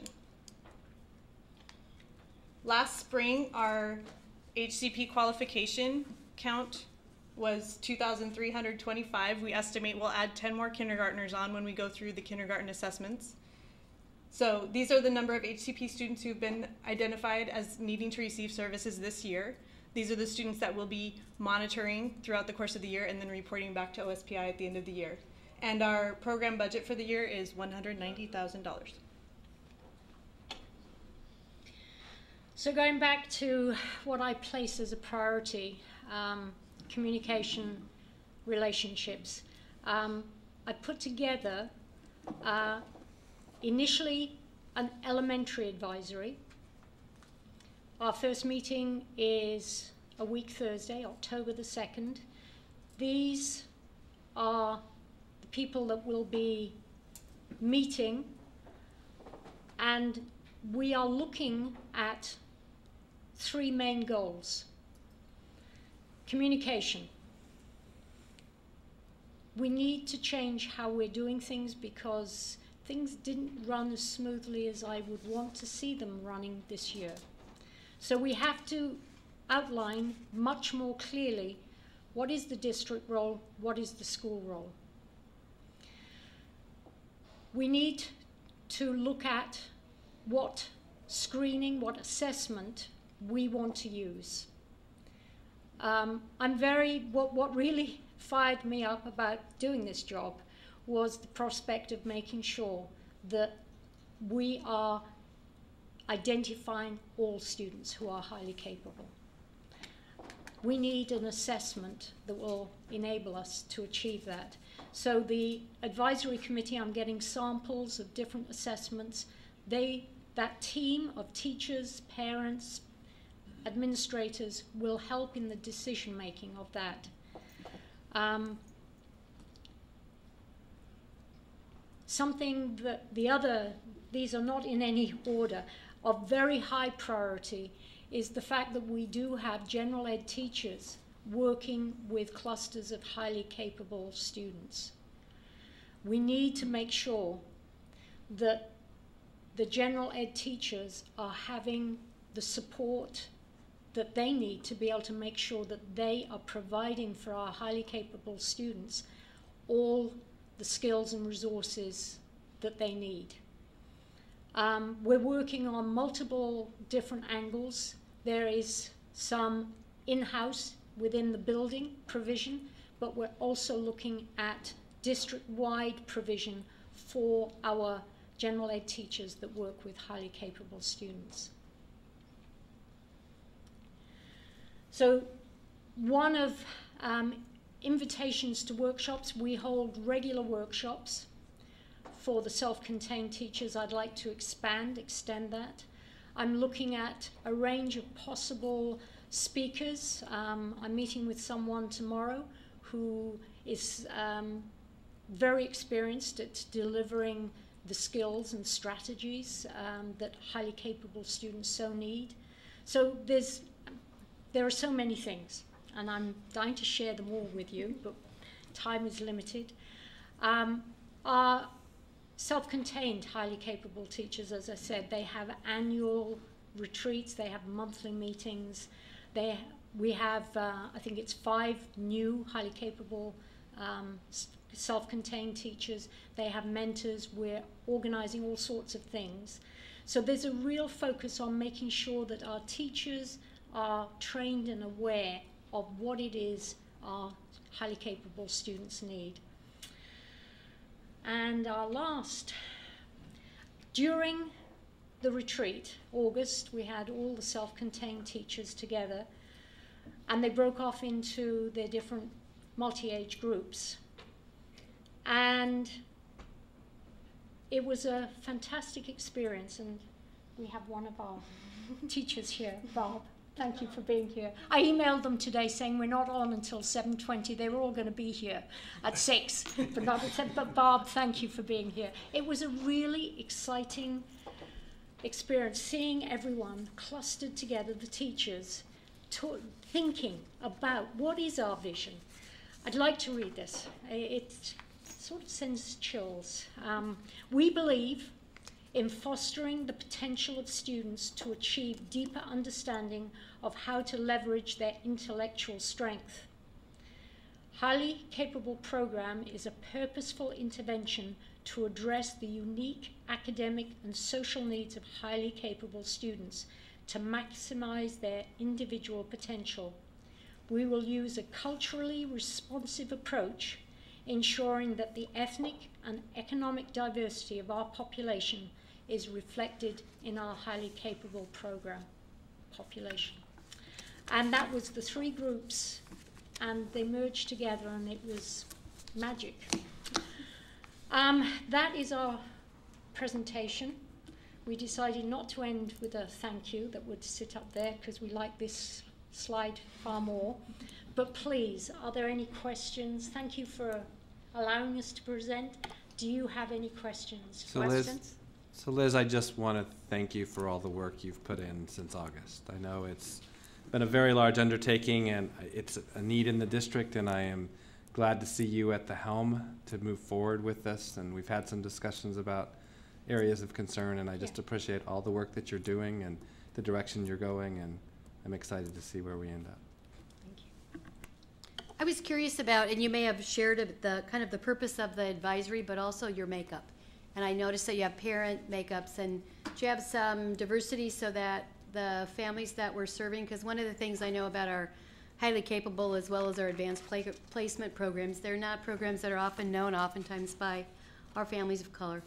And oftentimes programs and access and opportunity are a little bit different. And I'm just curious about the advisory and who's on the advisory and what they're advising you on. The advisory, can we go back? Yeah.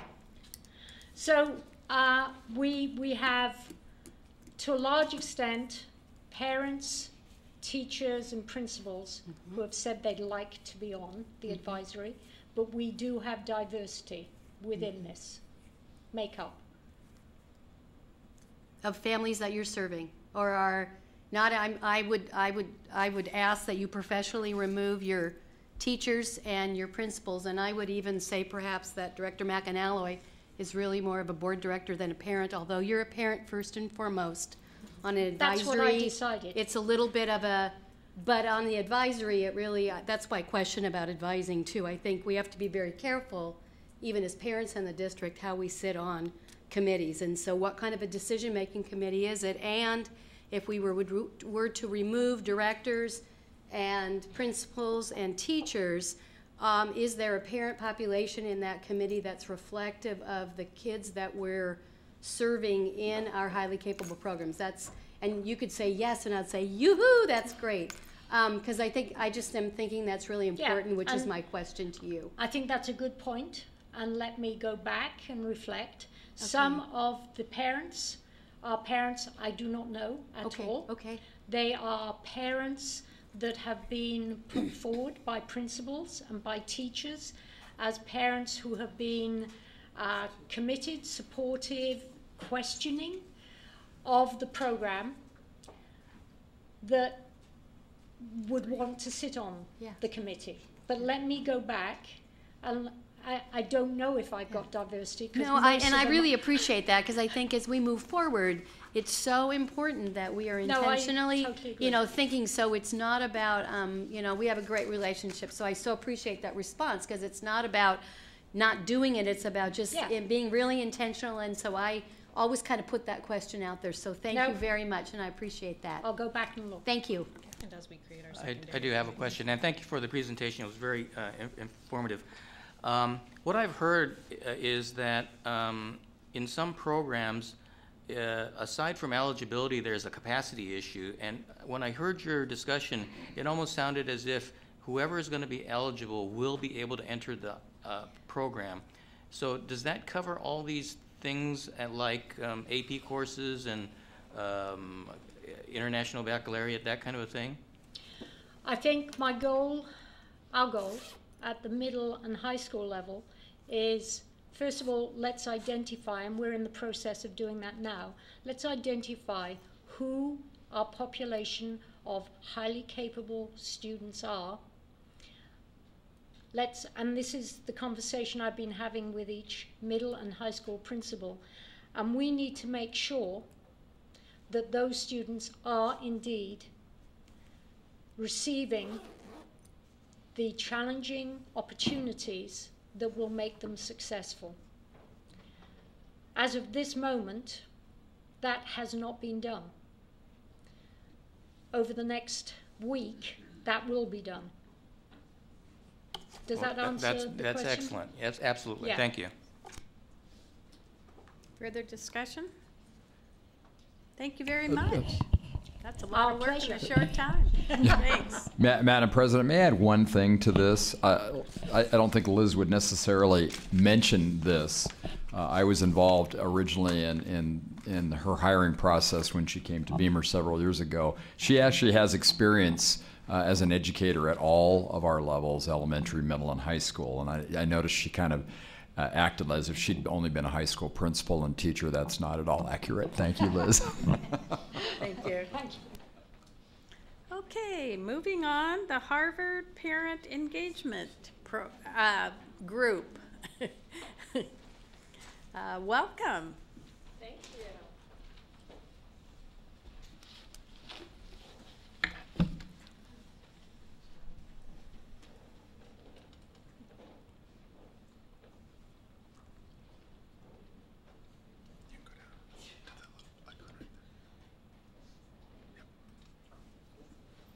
Good evening, Deputy Davidson, Chris Poppett, Board President Gregory, and school board members. Tonight I'm going to cover information about why we went to the Harvard Family Engagement Institute, how it was funded. I'm going to share a little bit of background in connection with the funding that we got and the other pieces that went along with our Harvard Family Engagement Institute travel.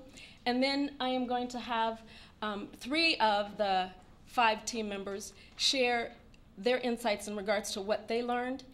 And because we had 2 board members that I invited to attend as well, they are going to chime in as they see fit.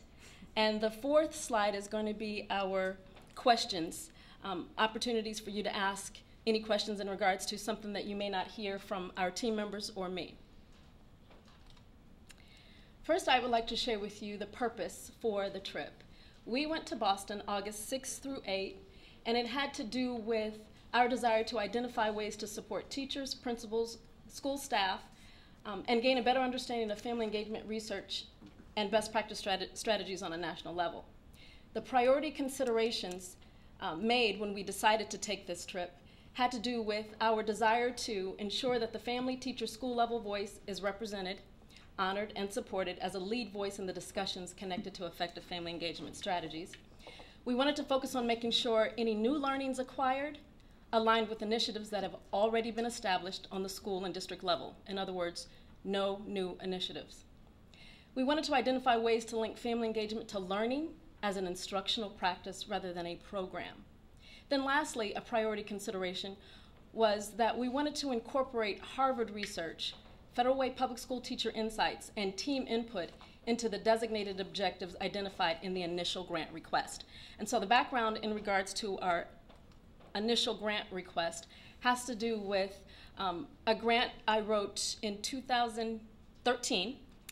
We received $100,000 as a result of my request to have our district's family and community partnership work as it stood be identified as a best practice. So I wrote a grant that said, we think we're doing a good job. We're creating a foundation of work in connection with partnering with families, and we'd like you to fund what we're doing in a way that allows us to go deeper.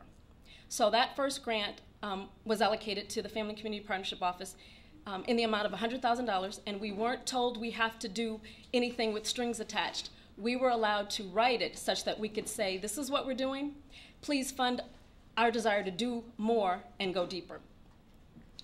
The Harvard Family Engagement Institute team members were selected based on a set of criteria established by a regional team of stakeholders, the Roadmap Project Regional Community Center for Education Results team. Were part of deciding how many people they wanted districts to collaborate with them on, and they said select 4. I broke the rule a little bit and I selected 5. The Harvard application guidelines, Superintendent Sally McLean and I were a part of deciding who would go on this trip. The travel cost and registration fees for staff and a portion of the cost for the 2 board members were covered completely through a grant written by the Family and Community Partnership Director, that's me. The objectives of the trip and the desired outcomes were identified in advance and in connection with the grant written in 2014 by the Family and Community Partnership Director in support of work aligned with EL3, INS 4, and Policy 2180.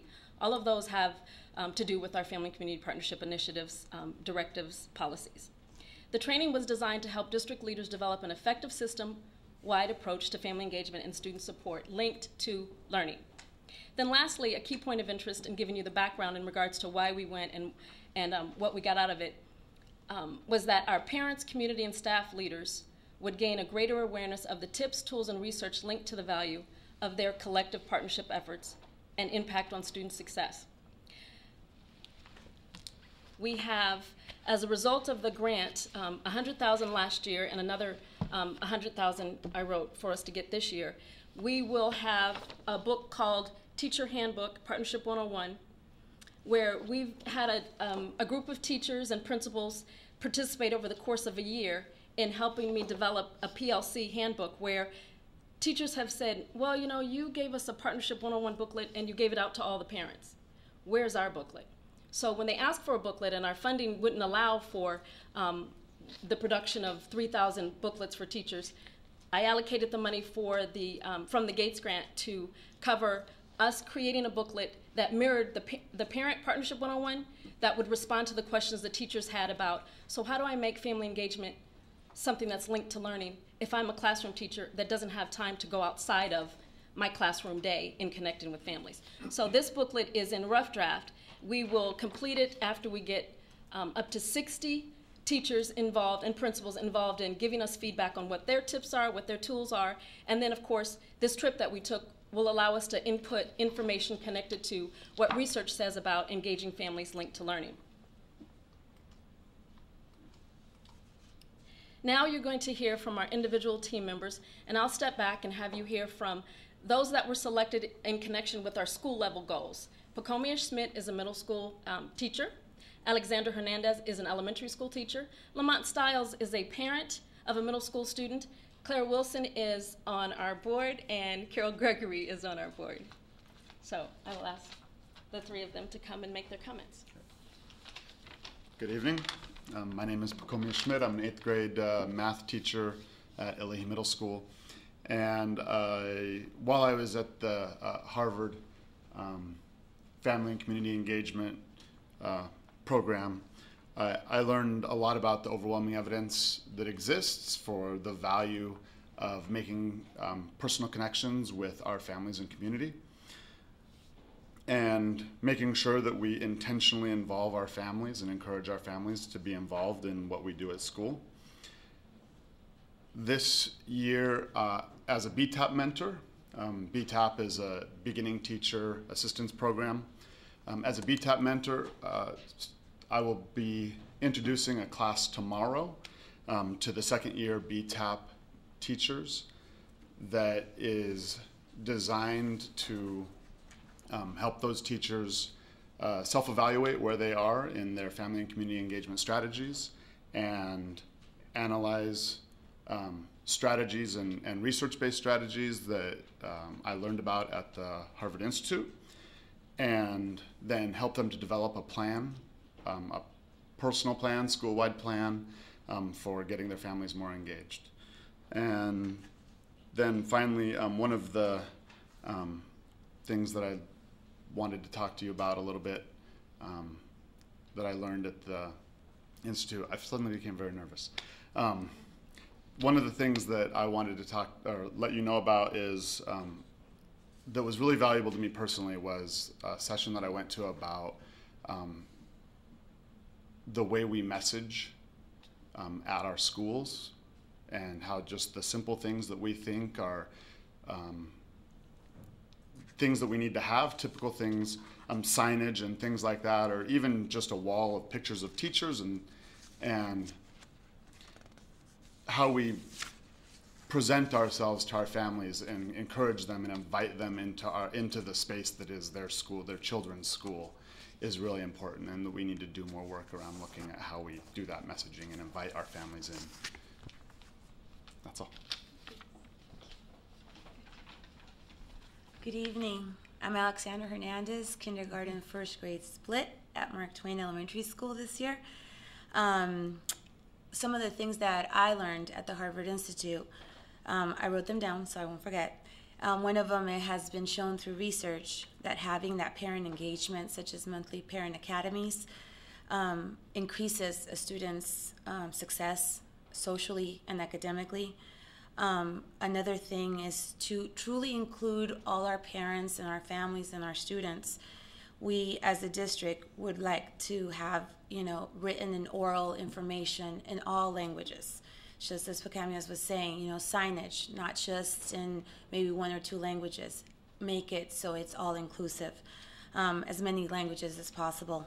From the Harvard Family Engagement Institute, one of the quotes that I wrote down that I'm taking with me and that I've shared at school has been meeting each family where they're at and building from there. And so really thinking about, if we want to do that, start with providing teachers the quality training, such as PBIS, which is the Positive Behavior Implementation System, so that staff knows what to say to parents to include them. I think sometimes that is an issue with staff, that we want to do it, but we just don't know where to get started. And this will carry on through the year with follow-ups. This will truly build a relationship between parents, families, and school. Thank you. Good evening, board. My name is Lamont Stiles, and I'm a parent of a ILE 8th grader. And just to talk about a couple of things that what I expected of the Harvard trip. To be honest with you, the reason why I really went was because I found out what a couple of board members were going. I figured it was a good, good chance to talk to them and try to, because we talked last year. We're trying to get some things going, so I figured this would be a great opportunity to get to know them. And one of the misconceptions that I had going into it was, and I said it at Harvard, was that the board, or not the board, but the administration sometimes can be on this side and the families can be on this side, kind of a division. And what I saw was, number one, Washington in general had the largest representation out of everybody that was there. We had, I think, like 40 people, and they actually brought, I think, the only parents, if I'm not mistaken. So the fact, the vision of Federal Way and Washington to bring parents along already shows where our heads at as far as parent engagement and trying to reach that. So I learned a lot as far as just what our board and the support that we have that's already in place. And then after that, we learned a lot about parent engagement. A lot of things can be statistics. So I come from the standpoint of, we have faces to those statistics. So to be able to give the viewpoint, and we have parents on the board, I'm sure of, but just sometimes when you're only discussing the statistics, when you're only around administrators, you kind of don't see that face of the people that you're serving.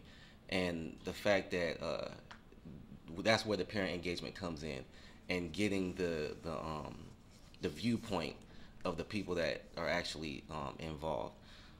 And then after that, where do we go from here? I've been selected PTA member or whatever the case, and we actually just started going into and implementing some of the things that we learned from there. Mr. Pacomius is actually my son's 8th grade teacher, and I can honestly say that just from Mr. Warren and from ILEH's standpoint, they have actively been listening to the things that we've been saying, and they have been implementing things that we felt were important. So from that standpoint, I'd like to just, tip my hat to them, to the board, just for the insight. And, we get our heads like we want this, and, it has to be this now. And then when you get around people and you're like, man, maybe it's not so bad. Maybe, we definitely are going in the right direction. So just in closing, tip my hat, and hopefully I look forward to making that connection that we were talking about, from the board to the administration to the parents to the kids. Thank you. And before we go to questions, or not, could you put me back on questions, please?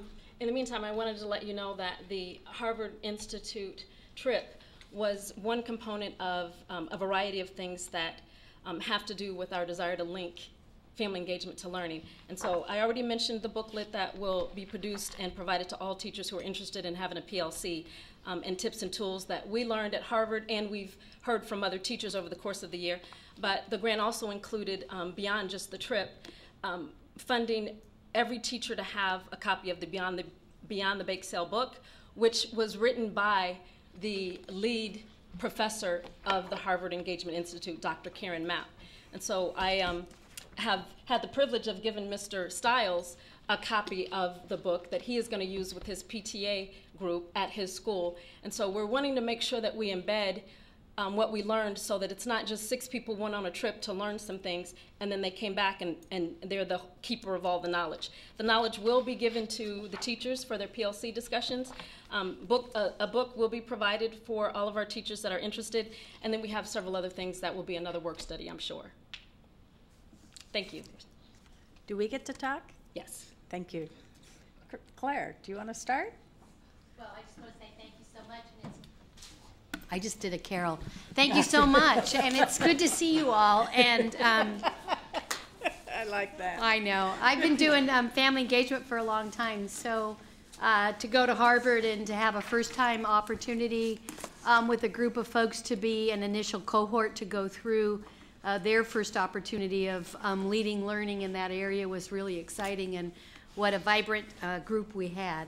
And I would say it's so important, as I heard from all of you, that we know our kids and our families by their names, by their strength, and by their need. And I hope that that's a goal, you know, not only that we've heard from Sally, but that we've heard from everyone, because that truly is where it all begins.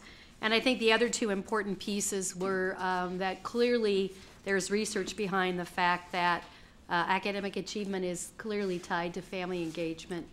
And if family engagement is tied as an instructional strategy and not an add-on, then that's what makes a difference. And what I hear you talk about is the depth of engagement and not your traditional popcorn on Fridays, although that's great, and your bingo nights and your carnivals, but that there's other ways and other opportunities to engage families in meaningful ways so they can see that regardless of what they think they know, they can support their kids in helping them learn and be successful not only in school but in life. So I look forward to continuing our work together, and we'll say that the other roadmap groups that went, because there were 6 other district groups, are also continuing their work, and I know that there is interest in the region to continue our work together, for families do not live in school boundary areas, they live in geographic areas, and it's important that we work together to continue to support all of our families in the region. So thanks so much. I also want to thank you.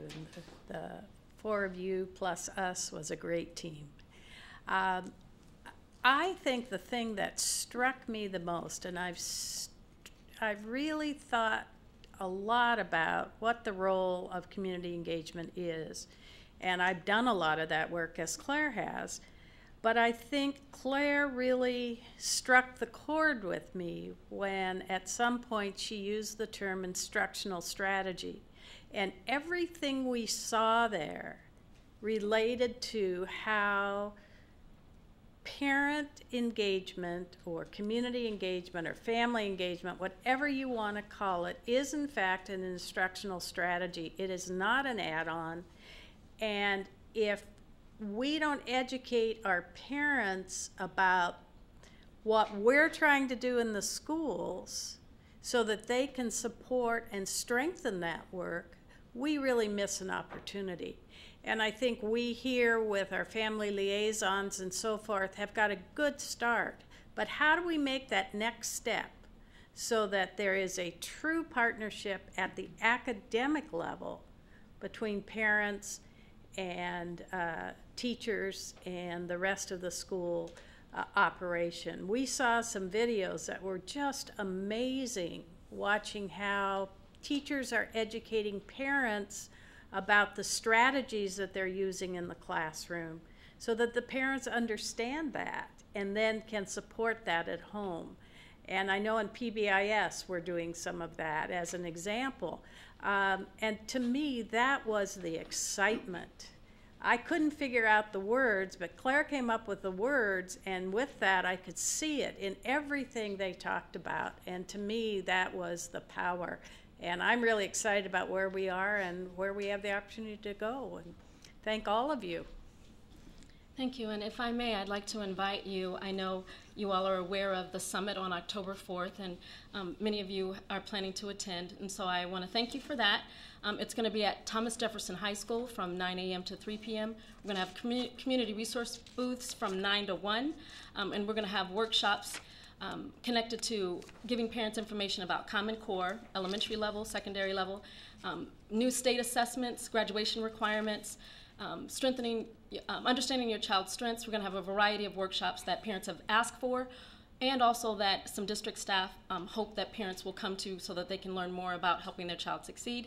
And then lastly, I want to invite you to our key communicator meeting, which is a discussion meeting with a variety of stakeholders. It'll be October 22nd, and it's going to be at our district building from 6 p.m. to 7:30. And we usually have anywhere between 60 to 80 people. And it's inclusive of our staff, parents, students, and community partners. And we discuss particular initiatives connected to supporting our schools, our staff, our families, and most importantly, our students. Thank you. Thank you very much. Okay, well, moving to the last item on the agenda, which is the policy governance change recommendations. And this is another one of our board committees, and Danny is going to do that report.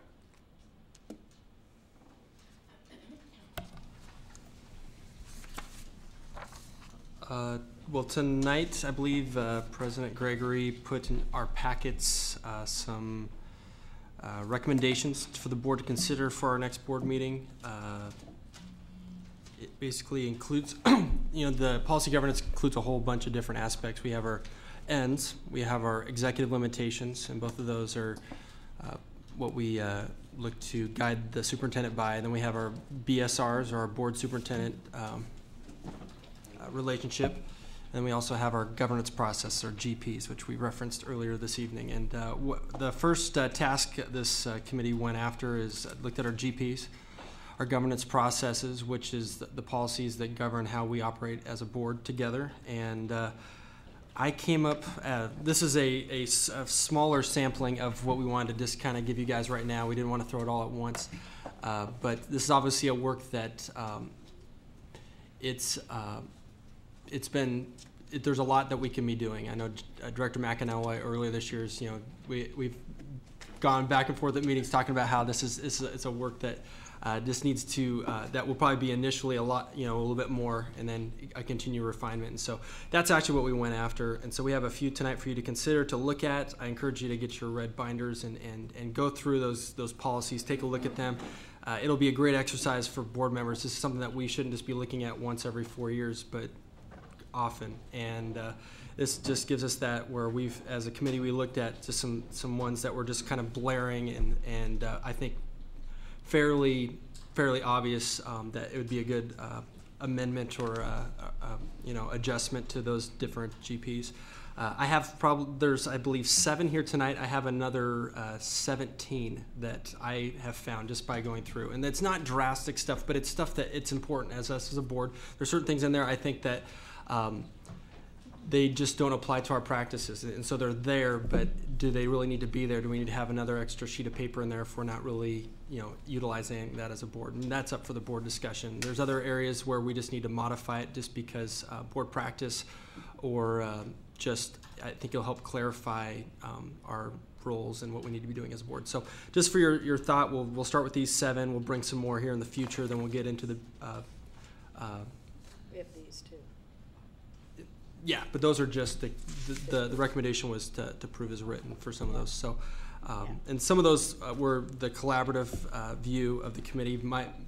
We didn't necessarily agree on everything, which is great, and that's fine. But I think it definitely gives us a good start as a board to start looking at some of these things. So please do take a look at them. If you want to, discuss them, prior to the next board meeting or whatever, but I will be looking to bringing some of these for amendment or what have you as the different GPs. And so, yeah, any questions, I guess, with that?